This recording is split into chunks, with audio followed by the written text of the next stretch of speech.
All right, let's jump right in. For the longest time, marketing has felt like a battle, right? A constant fight for attention, for clicks, for market share. But what if there's a better way? Today, we're going to explore a huge shift in how we think about marketing, all based on the amazing work of Seth Godin.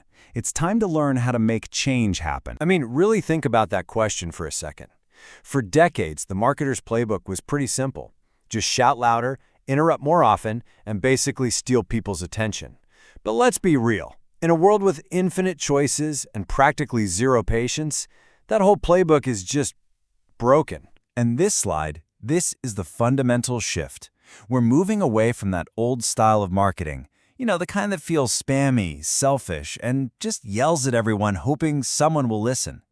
The future, the marketing that actually works, is about being specific, telling true stories, and being generous in the service you provide to the right people. This quote completely redefines the game.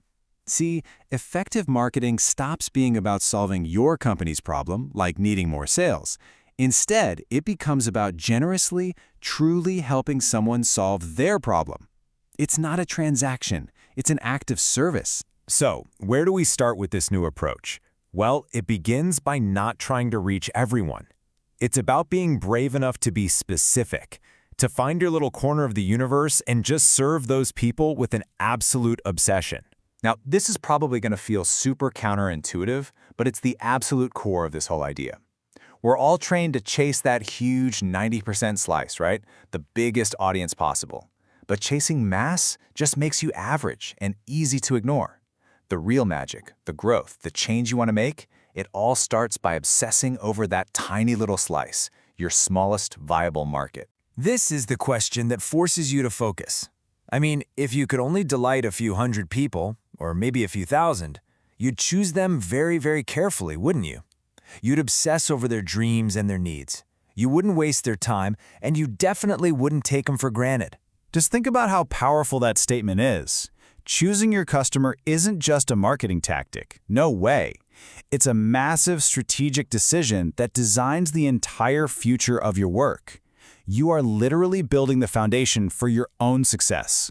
Okay, so you found your smallest viable market. You know who you're talking to. Now what? The next step is to completely change the story you're telling them. It's time to stop talking about features and start selling what people actually buy, a feeling. You've probably heard this famous line before. It's classic marketing 101. Sell the benefit, not the product.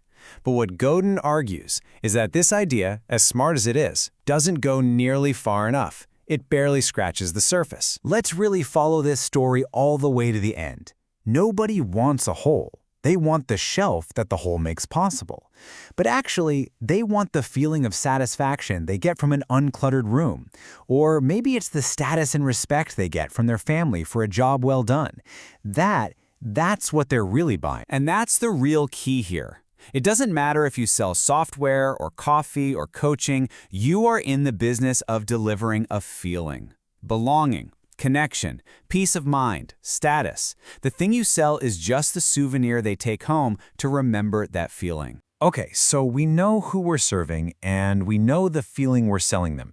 But how do we actually get the idea to spread? How does real change even happen? Well, it turns out the engine behind all of it is a single, incredibly simple human truth. This is it. This is the engine of all culture, of all change. Our actions are almost always driven by this deep desire to align with our chosen group, our tribe. We see people we identify with doing something, and that normalizes the behavior for us. That normalization creates culture, and culture is what drives our choices. To see just how powerful this is, check out this puzzle from a nonprofit called Vision Spring. They were in rural India. They had affordable glasses for people who desperately needed them. The people would try them on, they could see clearly for the first time, they had the money, and yet 65% of them walked away without buying. Why? Well, Godin, who was advising them, saw that the problem wasn't the product and it wasn't the price. It was the story. For this community, the whole act of shopping was creating tension and risk.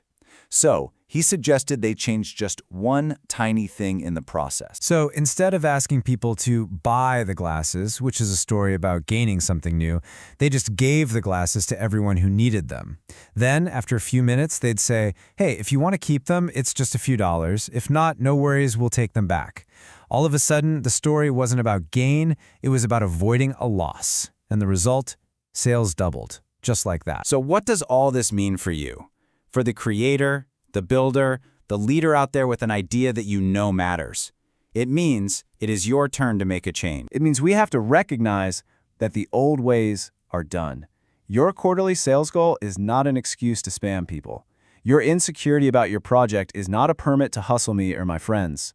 We have to earn the privilege of our audience's attention. And here is the final, and maybe the most provocative thought to leave you with. If you've made something that can genuinely help someone, that can solve their problem, what happens if you're too shy to market it? Godin argues that this isn't humility, it's actually a form of theft. You're stealing the opportunity for them to find the solution you created. Because this, ultimately, is marketing. It's not a selfish grab for eyeballs, it's a generous, empathetic act of service. It's the important work of making change happen for people who care and helping them become the best versions of themselves. And that's a cause worth committing to.